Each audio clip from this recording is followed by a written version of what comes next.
하나님 말씀 요한복음 6장 30절에서 40절의 말씀입니다.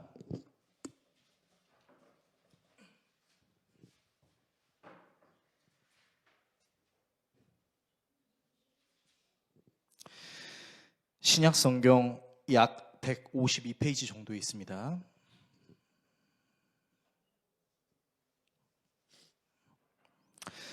요한복음 6장 30절에서 40절의 말씀을 한 절씩 교독하시고 마지막 절은 같이 읽도록 하겠습니다.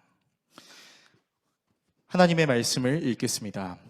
그들이 묻되 그러면 우리가 보고 당신을 믿도록 행하시는 표적이 무엇이니까? 하시는 일이 무엇이니까? 기록된 바 하늘에서 그들에게 떡을 주어 먹게 하였다 함과 같이 우리 조상들은 광야에서 만나를 먹었나이다. 예수께서 이르시되 내가 진실로 진실로 너희에게 이르노니 모세가 너희에게 하늘로부터 떡을 주는 것이 아니라 내 아버지께서 너희에게 하늘로부터 참 떡을 주시나니 하나님의 떡은 하늘에서 내려 세상에 생명을 주는 것이니라. 그들이 이르되 주여 이 떡을 항상 우리에게 주소서. 예수께서 이르시되 나는 생명의 떡이니 내게 오는 자는 결코 줄이지 아니할 터이요 나를 믿는 자는 영원히 목마르지 아니하리라. 그러나 내가 너희에게 이르기를 너희는 나를 보고도 믿지 아니하는도다 하였느니라. 아버지께서 내게 주시는 자는 다 내게로 올 것이요 내게 오는 자는 내가 결코 내쫓지 아니하리라. 내가 하늘에서 내려온 것은 내 뜻을 행하려 함이 아니요 나를 보내신 이의 뜻을 행하려 함이라. 나를 보내신 이의 뜻은 내게 주신 자 중에 내가 하나도 잃어버리지 아니하고 마지막 날에 다시 살리는 이것이니라. 같이 읽습니다. 내 아버지의 뜻은 아들을 보고 믿는 자마다 영생을 얻는 이것이니 마지막 날에 내가 이를 다시 살리리라 하시니라. 아멘. 오늘 여러분과 함께 예수님의 일생 61번째 시간, 예수님이 내 삶의 가장 소중한 존재이고 싶습니다 라는 제목으로 하나님의 말씀 나누겠습니다.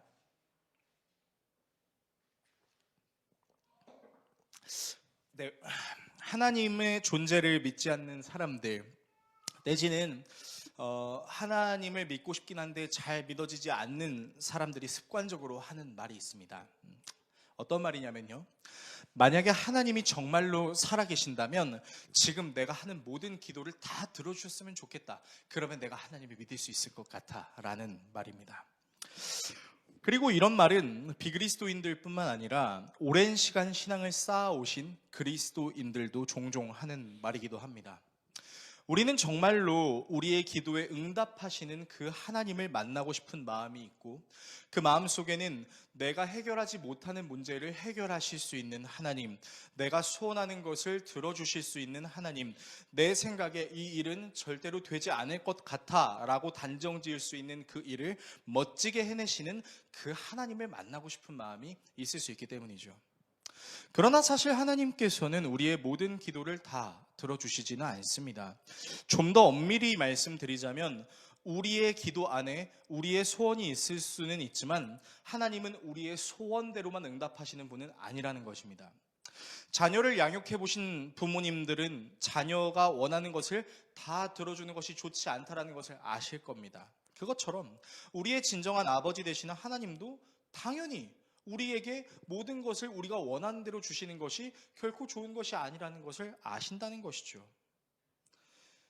그리고 우리의 소원이 가장 중요한 것이 무엇인지를 모르는 채 그저 가장 중요한 것이 아닌 내가 원하는 것만 하나님께 달라고 이야기하는 것이 기도가 될 수 있기 때문에 저는 하나님이 들어주시지 않을 수도 있다라고 감히 여러분께 말씀드릴 수 있을 것 같습니다.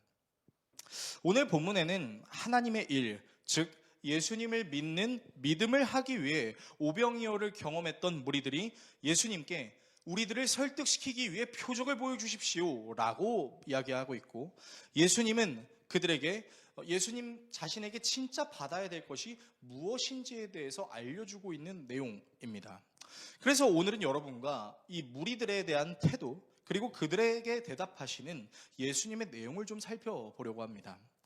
본문을 통해 다음의 내용을 좀 살펴보려고 하는데요, 먼저 믿음을 가장한 거래에 대해 살펴보겠습니다. 그리고 잘못된 시선에 대해 살펴보겠습니다. 마지막으로 빵이 되러 오신 분에 대해 살펴보겠습니다. 믿음을 가장한 거래, 잘못된 시선, 마지막으로 빵이 되러 오신 분, 이 세 가지 내용을 나누고 기도하는 시간을 갖도록 하겠습니다. 첫 번째, 믿음을 가장한 거래입니다. 예수님께서 무리들에게 하나님의 일이란 하나님께서 보내신 자신을 믿는 것이다 라고 말씀하셨는데요, 그 얘기를 들은 무리들이 이렇게 대답합니다.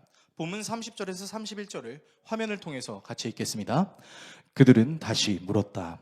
우리에게 무슨 표징을 행하셔서 우리로 하여금 보고 당신을 믿게 하시겠습니까? 당신이 하시는 일이 무엇입니까? 그는 하늘에서 빵을 내려서 그들에게 먹게 하셨다 한 성경 말씀대로 우리 조상들은 광야에서 만나를 먹었습니다. 자, 여러분이 이 말씀을 지금 보셨잖아요.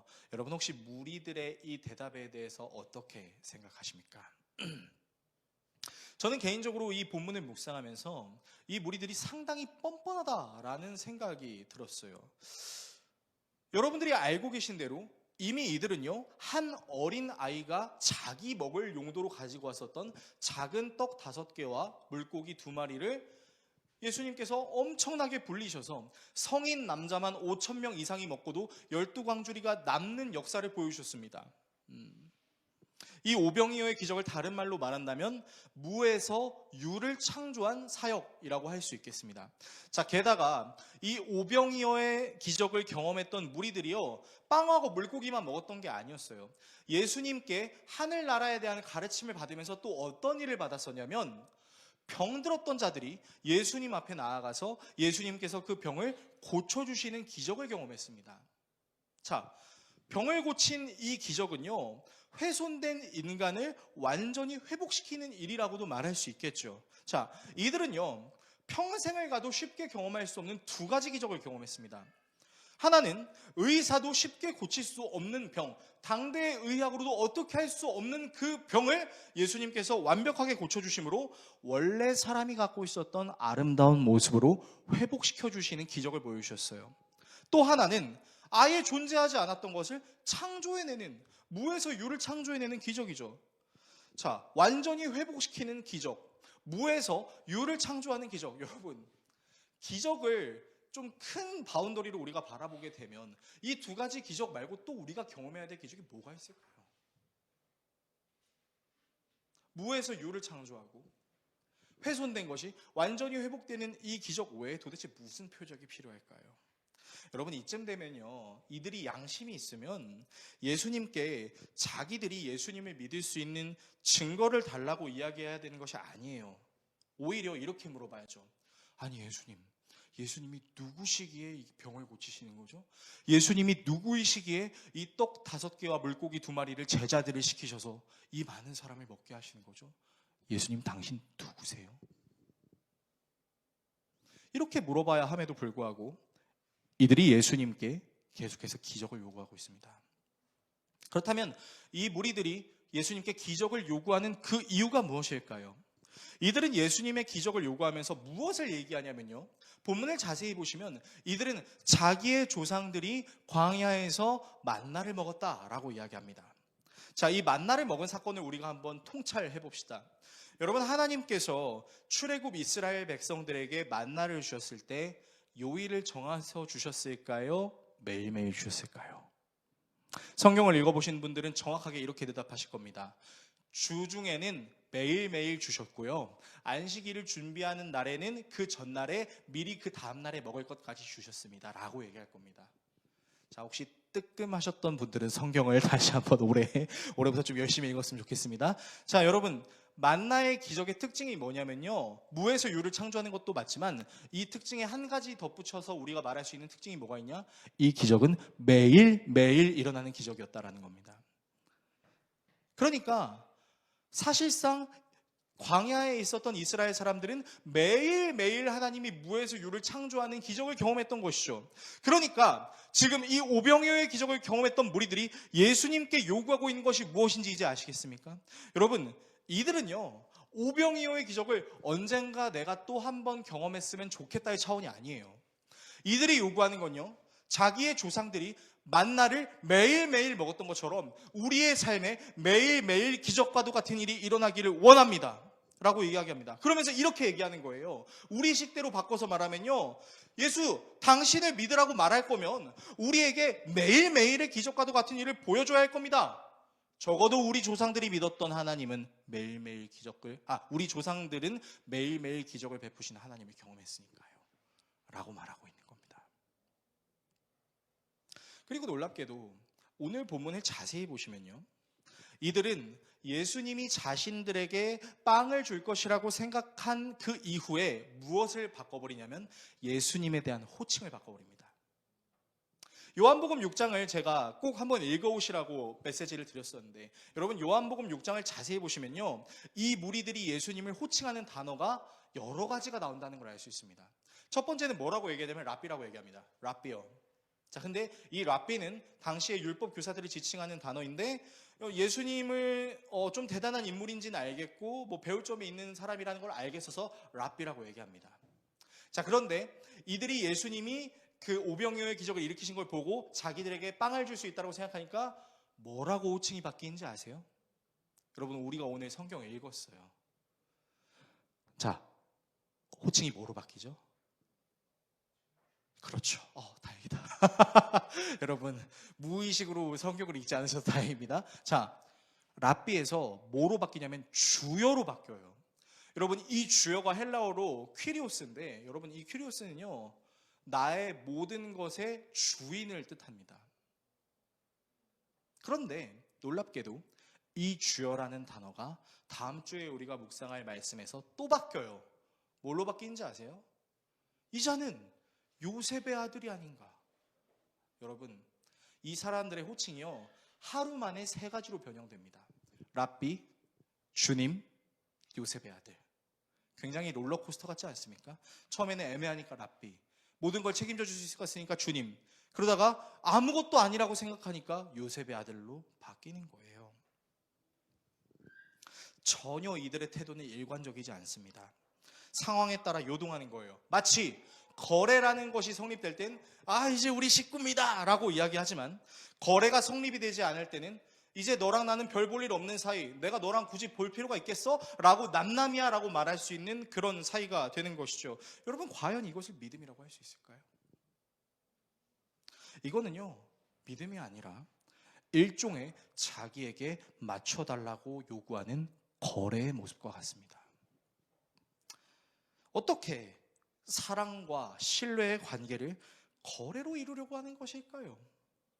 놀랍게도요, 여러분, 사람은요, 사랑한다고 말하면서도, 나의 주여라고 말하면서도 그와 거래하고 싶은 연약함이 있다는 것을 우리는 알 필요가 있습니다. 여러분, 왜냐면요, 이 거래와도 같은 모습이 어디에도 나타나는지 아십니까?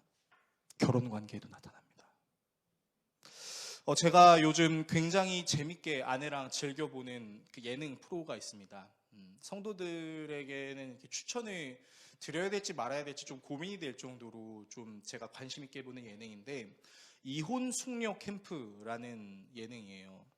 이 예능을 보면 이제 기수마다 새 커플이 등장합니다.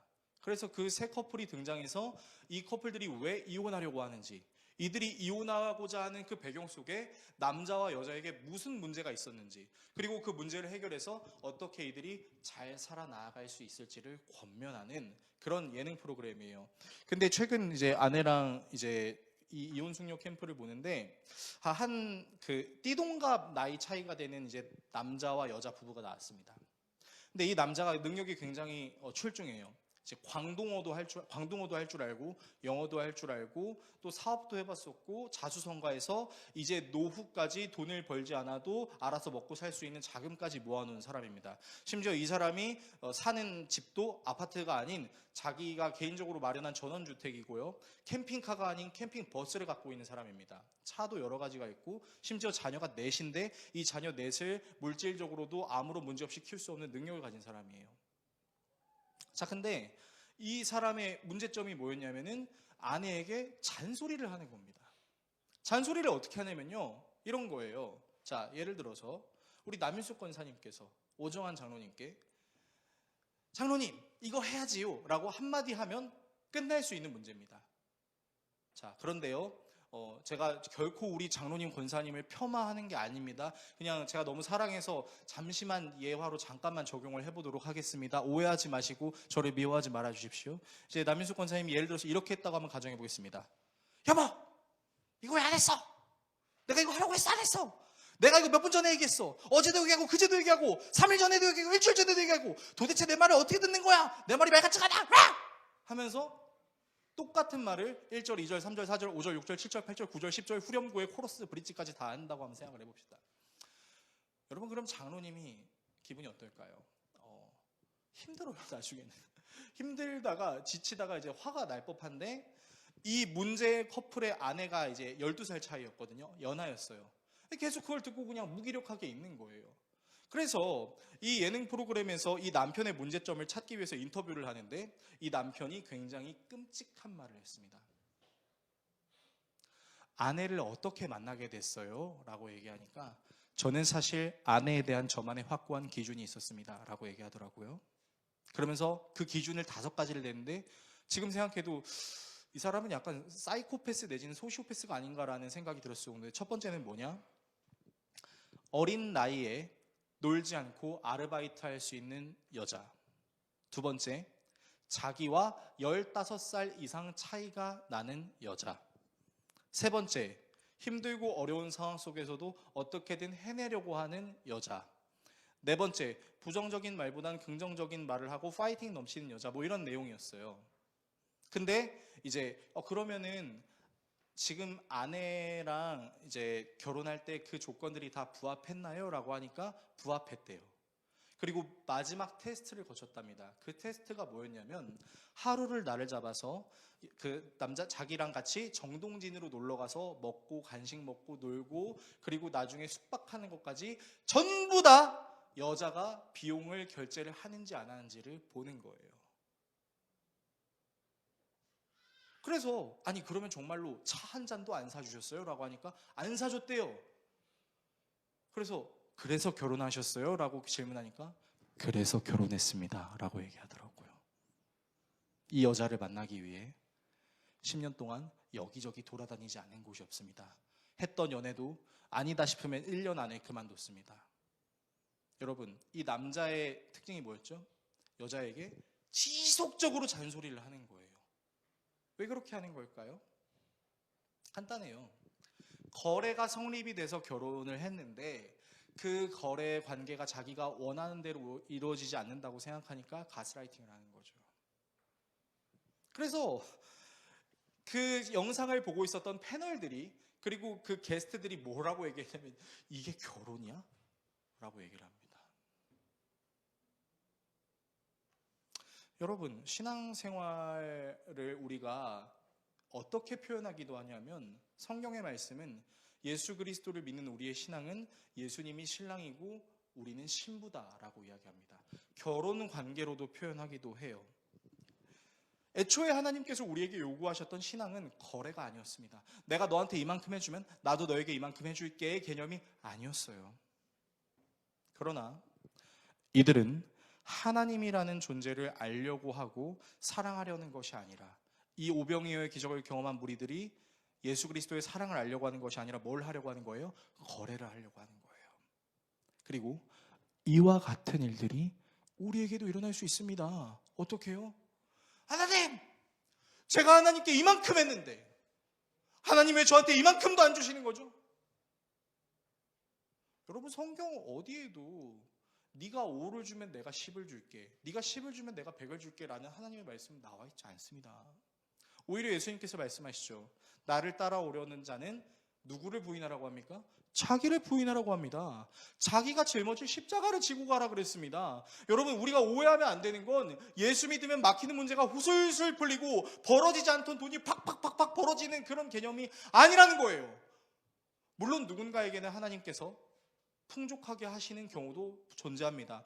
저는 나중에 이거를 재물의 은사라고 여러분들께 설교할 날이 오게 될 텐데, 여러분, 중요한 사실은요, 우리의 신앙은 절대 거래가 되어서는 안 된다라는 것입니다. 두 번째, 잘못된 시선입니다.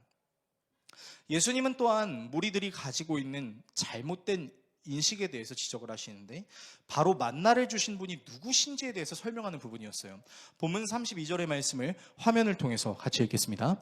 예수께서 그들에게 대답하셨다. 내가 진정으로 진정으로 너희에게 말한다. 하늘에서 너희에게 빵을 내려다 주신 이는 모세가 아니다. 하늘에서 참 빵을 너희에게 주시는 분은 내 아버지시다. 자, 여러분 말씀을 보시면요, 놀랍게도 이 예수님을 따라왔던 무리들이 가지고 있었던 잘못된 인식이 있었어요. 그게 뭐예요? 자기들의 조상이 먹었던 만나를 누가 줬다고 생각하는 거죠? 모세가 줬다고 생각하는 거예요. 그러나 출애굽 이스라엘 사람들이 먹었던 만나는 모세가 준 게 아니었어요. 엄밀히 말하면 하나님께서 모세를 통해 주신 것이었죠. 정확히 하나님께서 어떻게 만나를 주셨는지 말씀을 좀 살펴보려고 하는데 출애굽기 16장 8절에는 이 말씀이 기록되어 있습니다. 제가 읽어드리면요, 또 모세가 말하였다. 주님께서 저녁에는 당신들에게 먹을 고기를 주시고 아침에는 배불리 먹을 빵을 주실 것입니다. 주님께서는 당신들이 주님을 원망하는 소리를 들으셨습니다. 당신들이 하는 원망은 우리에게 하는 것이 아니라 주님께 하는 것입니다. 여러분, 모세는 분명히 얘기했어요. 출애굽 이스라엘 백성들이 저녁에 먹는 그 메추라기, 아침에 받는 그 만나는 누가 준다고요? 하나님이 준다고요.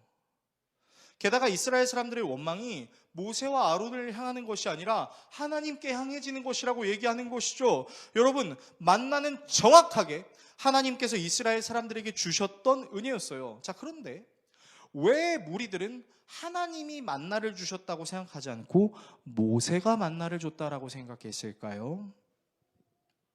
저는 이 부분을 여러분에게 이렇게 설명드리고 싶습니다. 자, 이들은요, 모세가 가리키는 방향을 본 게 아니에요. 뭘 본 거냐면 모세가 가리키고 있는 이 손가락을 본 겁니다. 모세가 진짜 가르친 것은 모든 은혜를 주시는 그 하나님이었지만 이들은 하나님을 가리키는 모세의 손가락의 능력이 있었다라고 생각을 했던 것이죠. 자, 근데 여러분, 너무나 많은 사람들이 신앙생활을 하면서 이렇게 오해를 하는 경우가 허다해요. 자, 특별히 목회자를 대할 때 이런 오해가 정말 많습니다. 예를 들면 이런 겁니다. 목사님께 기도받고 가세요. 목사님께 기도받으면 문제가 해결될 거예요 라고 생각해요. 그리고 또 어떤 경우는요, 목사가 신방을 가면 이렇게 생각합니다. 목사님이 오시는 날, 예수님이 오시는 날이라고 생각을 하는 겁니다.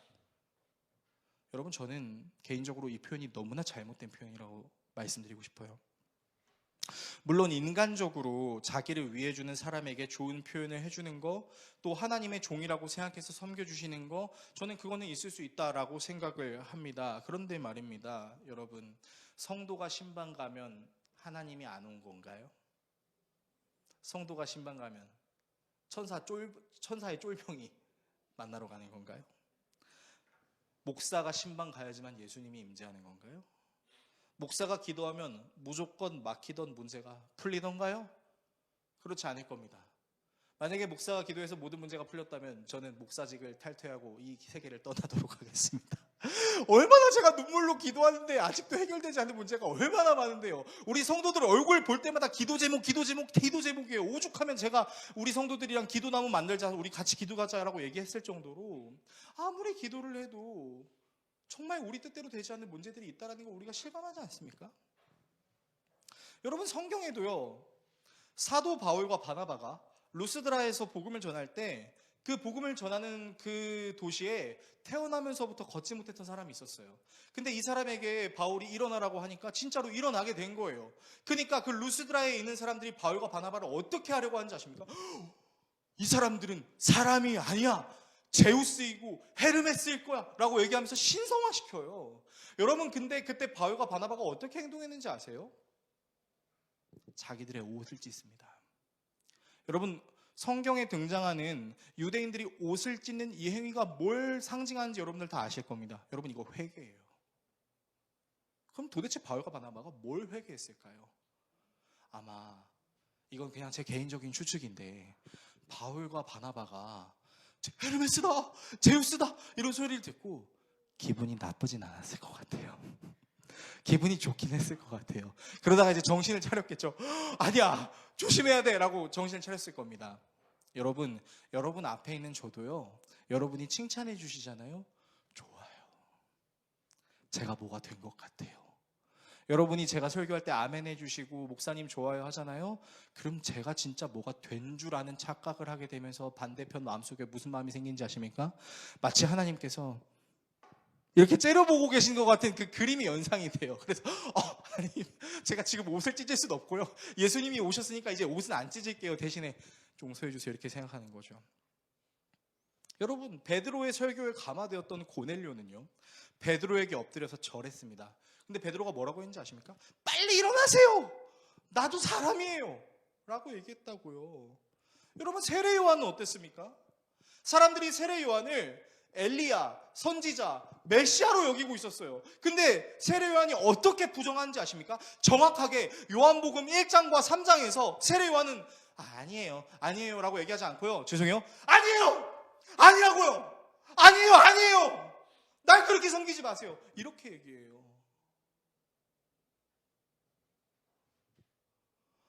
성경을 자세히 보시면 어렵지 않게 발견할 수 있는 성경의 위대한 인물들에 대한 공통점이 있습니다. 여러분, 이들은요 모두 하나님 앞에서 죄를 저지른 죄인이었습니다. 그냥 죄도 아니에요. 믿음의 조상 아브라함, 자기 아내를 2번이나 누이로 속여서 팔아먹으려고 합니다. 만약에 제가 제 아내한테 그런 행동을 한다고 하면 여러분 가정해보세요. 제 아내가 아멘 이러고 저랑 같이 동행해 줄까요? 아니요. 제 아내는 당장 이혼 소장을 저에게 이렇게 보여줄 거예요.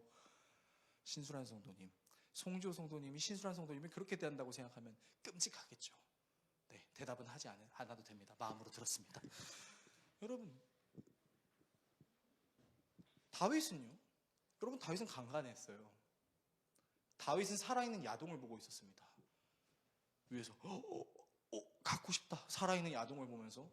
그래서 그 밧세바의 목욕하고 있는 장면을 보면서 밧세바를 갖고 싶어서 어떻게 해요? 남편인 우리아를 전장의 최전방으로 보냅니다. 여러분, 쓰레기예요. 여러분, 다윗은 진짜 이런 쓰레기가 없다라고 말할 수 없을 정도로 정말 쓰레기 같은 짓을 했습니다. 이런 사람을 들어쓰신 분들이 하나님이세요. 이런 사람들을 들어쓰신 분이 하나님이에요. 이들이 전하고자 했던 모든 그 내용도 하나님 한 분이었어요. 그런데요, 믿음을 가장하는 거래를 가진 사람들의 눈에는 뭐가 보이는지 아십니까? 하나님이 보이지 않아요. 뭐가 보이냐면 하나님의 능력을 가진 사람이 보여요. 그래서 어떻게 합니까? 그 사람에게 잘 보이죠. 그 사람에게 돈을 주죠. 그 사람에게 마음을 줘요. 정말 놀랍게도 이 한국교회 안에서도 너무 안타까운 현실이지만 엄청난 거액의 헌금을 들고 와서 교회에 기부합니다. 그러면 이제 담임 목사들이 놀라겠죠. 질문합니다. 그러면 그 안에는 열이면 열 숨겨진 의도가 있습니다.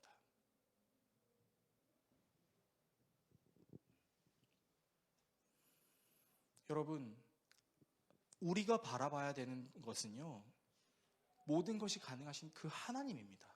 근데 자꾸만 우리는 그 하나님을 바라보는 것이 아니라 그 하나님을 가리키는 이 손가락을 봐요. 그리고 이 손가락에게 잘하면 된다라고 생각해요. 여러분, 제가 말씀드립니다. 여러분, 저에게 되게 잘해주시는 거 저 항상 체감하며 살아가고 있습니다. 여러분도 아시다시피 저는 상당히 연소한 담임 목사를 하고 있습니다. 그럼에도 불구하고 우리 성도들이 저에게 진짜 잘해주세요. 저는 한 번도 이게 제 능력에서 비롯된 거라고 생각하지 않습니다. 제 안에 계신 하나님을 우리 성도들이 봤기 때문이라고 생각합니다. 마찬가지로 저도 우리 성도 여러분 한 분 한 분이 너무 소중합니다. 왜요? 여러분 안에 계신 하나님이 그 무엇과도 비교할 수 없는 존재이기 때문이죠. 저는 여러분들에게 바라는 게 있습니다. 여러분, 저와 여러분의 관계가요, 우리 정재성 목사님이 기도하면 다 이루어진대. 아싸! 정재성 목사님께 기도 제목 하나, 둘, 셋, 이게 아니라 우리가 함께 믿는 그 하나님을 우리가 같이 바라보면서 그 하나님을 믿는 신앙의 여정을 살아가면서 같이 격려하고 같이 일어서고 같이 세워지는 것입니다. 그러한 과정에서 장로님은 손 아래의 성도들에게 본이 되어주시고, 또 어린 성도들은 장년들의 성도의 본을 보면서 나 또한 그와 같이 닮으면서 살아가야겠다, 서로를 존중하는 겁니다. 제가 그래서 우리 오종환 장로님 볼 때마다 진짜 존경스럽습니다. 절대 비행기 태워드리는 건 아니에요. 우리 장로님이 청소를 하실 때 보면 끝까지 청소합니다. 정말 제가 몸둘 바를 모르겠어요. 장로님 제발 그만 좀 해주세요라고 마음속으로 100번, 10번, 1000번을 외치고 있어도 장로님 안 들어주시는데 오직 남윤수 권사님의 말만 들어주셔서 조금 섭섭하긴 한데 농담이고요. 여러분 이게 성도의 관계라고요. 전 여러분들의 우두머리가 아니에요.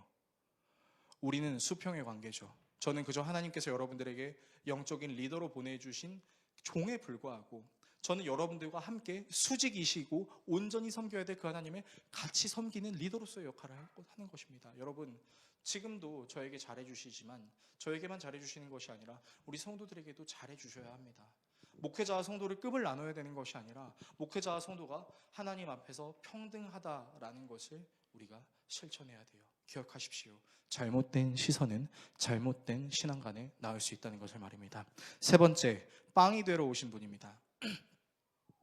생명을 주신다는 예수님의 말씀을 오해한 무리들은요, 예수님께 그 빵을 내게 주세요 라고 얘기해요. 자, 초점이 뭐냐?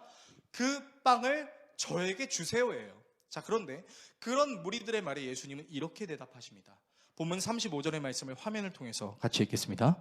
예수께서 그들에게 말씀하셨다. 내가 생명의 빵이다. 내게로 오는 사람은 결코 줄이지 않을 것이요 나를 믿는 사람은 다시는 목마르지 않을 것이다. 자, 예수님께서는 자신이 하늘에서 내려온 빵이라고 말씀하세요. 그러니까 여러분 내용을 잘 보시면요, 무리들은요 빵 주세요 빵 이렇게 얘기했는데 그래 빵을 줄게가 아니라 내가 빵이야 라고 예수님께서 말씀하고 계신 것이죠. 도대체 이 말씀이 무슨 의미를 갖고 있는 것일까요? 자, 지난주 설교 내용을 좀 돌려봅시다. 여러분 우리는 지난주에 최후의 만찬에 대해서 나눴었어요. 자, 지난주 설교를 기억하고 계신 분들은 좀 기억이 나실 텐데 이 최후의 만찬이라는 단어는 사실 성경에 등장하지 않습니다. 최후의 만찬이 아니라 뭐라 그랬죠? 제발 말해주세요. 제가 뭐라 그랬죠? 그렇죠. 유월절 식사예요, 여러분. 최후의 만찬이 아니라 유월절 식사입니다. 자, 예수님께서 이 유월절 식사를 하실 때 어떤 행동을 하셨냐면 빵을 찢으셨죠. 그러면서 먹으라, 이것은 나의 살이다 라고 말씀하셨고, 포도주를 따라주시면서 마셔라, 이것은 죄사함을 얻기 위해 흘리는 나의 피다 라고 말씀하셨어요. 그리고 원래 유월절에 사람들이 먹어야 될 음식이 뭐였죠? 어린 양이었어요. 그런데 예수님의 유월절 식사에는 어린 양이 없었어요. 왜요? 예수님이 어린 양 그 자체셨기 때문이죠. 그리고 예수님이 자신의 몸인 빵을, 자신의 피인 포도주를 나눠주심으로 그 제자들이 결국엔 무엇을 먹은 거예요? 어린 양이신 예수 그 자체를 먹었던 것이죠. 그렇다면 이 먹고 마시는 행위가 무엇인지를 우리가 좀 통찰해 봅시다. 여러분, 먹고 마신다는 건요 어떤 행위냐면은 그 먹은 것이 어디로 들어가는 거예요? 나의 몸으로 들어가는 거예요. 내 몸 안에 들어가면 내 몸이랑 별개가 되나요? 아니에요. 내 몸이랑 하나가 되는 거예요. 여러분, 이 말은 다시 말하면요, 내가 먹은 것은 내가 되는 거예요. 음식을 가지고 있는 그 영양분이 내 몸 안에 들어와서 내 자신의 능력이 되고 내 자신 그 자체가 되는 것처럼 예수님을 먹고 마신다라는 의미를 우리가 어떻게 적용할 수 있죠? 내가 예수님과 하나가 된다라는 거죠. 그래서 예수님께서는 자신이 곧 떠날 것을 불안해하시는 제자들에게 살아내는 그리스도인의 진정한 삶에 대해 다음과 같이 말씀하세요. 요한복음 14장 19절에서 21절의 말씀을 화면을 통해서 같이 읽겠습니다. 조금 있으면 세상이 나를 보지 못할 것이다. 그러나 너희는 나를 보게 될 것이다. 그것은 내가 살아있고 너희도 살아있을 것이기 때문이다. 그날에 너희는 내가 내 아버지 안에 있고 너희가 내 안에 있으며 또 내가 너희 안에 있음을 알게 될 것이다. 내 계명을 받아서 지키는 사람은 나를 사랑하는 사람이요 나를 사랑하는 사람은 내 아버지의 사랑을 받을 것이다. 그리고 나도 그 사람을 사랑하여 그에게 나를 드러낼 것이다. 여러분, 이게 얼마나 놀라운 말씀인지 아세요? 예수님은 약속하셨어요. 어떻게 해요? 내가 이제 십자가에 죽고 부활하고 이제 너희들을 못 보게 되는 날이 오게 될 거야. 그런데 얘들아 걱정하지 마. 너희들 나 볼 수 있어. 왜? 너희들의 안에 내가 있고 내 안에 너희들이 있기 때문이야. 설교 서두에 진짜 하나님을 좀 한번 만나봤으면 좋겠다. 여러분, 사실 우리는 날마다 예수님 만날 수 있습니다. 성경이 우리에게 말하고 있죠. 우리의 눈으로 안 보인다고 예수님을 못 본 게 아니라는 겁니다. 우리의 귀로 듣지 못했다고 해서 예수님이 말하지 않고 있다는 게 아닙니다. 우리가 손으로 만질 수 없다고 해서 예수님이 없다라는 것이 아니라 예수님께서 말씀하신 내가 너희와 영원히 항상 함께 있을 거야 라는 그 말씀은요, 우리가 살아서 숨쉬는 모든 삶의 현장 가운데에서 우리에게 말씀하시고 가르쳐 주시고 그것을 가능하게 하시는 하나님의 은혜로 예수님은 늘 우리와 항상 함께 하신다라는 것이죠. 여러분, 예수님이 이 땅에 오신 궁극적인 목적은요, 예수님 자신을 잘 섬기면 남부럽지 않을 세상에 복을 주시기 위해서 이 땅에 오신 게 아니었어요. 영원히 죽을 수밖에 없는 우리에게 영원한 생명을 주시기 위해 먹기 위해 만들어진 빵이 찢어지는 것과 같이 자신의 몸이 찢어지셨고 우리의 죄의 문제를 해결하기 위해서 피를 줄줄 흘리셨죠. 그분의 몸을 먹고 그분의 피를 마심으로 그분과 내가 하나 되어 살아가는 삶이 바로 그리스도인의 삶이에요. 여러분, 그래서 제가 지난주에 여러분께 이랬습니다. 성찬은 유월을 의미하는 거다. 심판을 받아야 되는 우리가 예수 그리스도로 인해 심판을 받지 않게 되는 것을 기념하는 거다라고 얘기했습니다. 그리고 성찬식에 또 다른 한 가지 의미가 있습니다. 뭔지 아십니까? 예수님이 우리와 함께 하신다는 것을 확증하는 거예요. 여러분이 한 주 동안 지독하게 힘든 삶을 살았어도 하나님이 살아계시다면 어떻게 나에게 이런 일이 일어날 수 있습니까? 라고 말할 수 있는 그렇게 힘들고 어려운 상황 속에서도 그럼에도 불구하고 예수님은 나와 함께 하셨다는 것을 인증하고 선포하는 것, 여러분, 이것이 성찬입니다. 그래서 우리는 성찬을 매주 할 수밖에 없어요. 왜요? 우리를 유월하시고 우리와 늘 함께 하시는 그 예수를 기뻐하는 것, 그것이 하늘의 식사, 성만찬이기 때문이죠. 여러분, 기억하십시오. 우리 눈에 안 보인다고 예수님 없는 거 아니고, 우리가 손으로 만질 수 없다고 예수님 없는 거 아니고, 우리가 귀로 들을 수 없다고 예수님 없는 것이 아니라 사실 예수님은 우리가 살아 숨쉬는 모든 공간에 계세요. 왜요? 우리가 예수를 먹고 마시는 행위로 살아가고 있으니까요. 그리고 제가 여러분들께 확신합니다. 여러분이 정말 예수 그리스도를 믿고 싶은 그 마음이 있잖아요. 그럼 여러분은 예수님을 보게 될 것입니다. 설교를 정리하겠습니다. 사랑하는 성도 여러분, 오늘 설교를 들으시면서 어떤 분은 이렇게 말씀하실 수도 있겠어요. 목사님, 그러면 하나님께 복 받고 싶어서 잘하는 것도 문제가 될 수 있는 건가요? 제가 하나님께 복 받으려고 헌금 많이 내고 봉사 많이 하고 열심히 한 건 다 잘못됐다라고 얘기하는 건가요? 저는 무조건 잘못됐다라고 말씀드리고 싶진 않습니다. 제가 말씀드리고 싶은 건요, 여러분, 우리는 하나님께 구해야 돼요. 하나님이 우리의 아버지이시기 때문에, 일용할 양식을 주시고 우리의 모든 문제를 아시는 분이시기 때문에 당연히 필요를 구하는 기도를 해야 하죠. 가장 좋은 것을 주실 수 있는 분이시니까요. 중요한 건 하나님께 구하는 신앙인의 자세가 필요를 해소하기 위해 우상과 거래하는 행위가 되어서는 안 된다는 것입니다. 여러분, 하나님은 우리의 거래 대상이 아닙니다. 엄밀히 말하면 자녀에게 가장 좋은 것을 주시는 아버지가 우리의 하나님이십니다. 여러분, 만약 우리의 믿음이 필요를 구하는 거래가 된다면요, 여러분이 목회자를 보는 시선 또는 영적인 능력이 탁월하다라고 말할 수 있는 사람을 보는 시선은 마치 하나님과 우리 사이에 선물을 줄 수 있도록 중개하는 중개인처럼 보일 것입니다. 그러나 우리의 믿음이 내 삶에 늘 동행하시는 예수 그리스도를 의지하는 것이라면 우리는 우리의 상황과 환경과 관계없이 예수님이 내 안에 살아 역사하신다는 것을 발견하는 때가 옵니다. 그리고 그 예수님을 우리가 만나게 되면 우리의 상황 때문에 예수님이 살아계시거나 안 살아계시다라는 것을 판단하지 않게 됩니다. 어떤 상황에도 예수님이 계신다라고 이야기하죠. 사도 바울이 빌립보 교회 성도들에게 이야기했던 것처럼 나는 비천에 처할 줄도 알고 궁핍에 처할 줄도 알았으나 만족하는 법을 배웠으니 내게 능력 주시는 자 안에서 내가 모든 것을 할 수 있다. 여러분, 이 고백이 바로 우리의 고백이 되어야 되지 않겠습니까?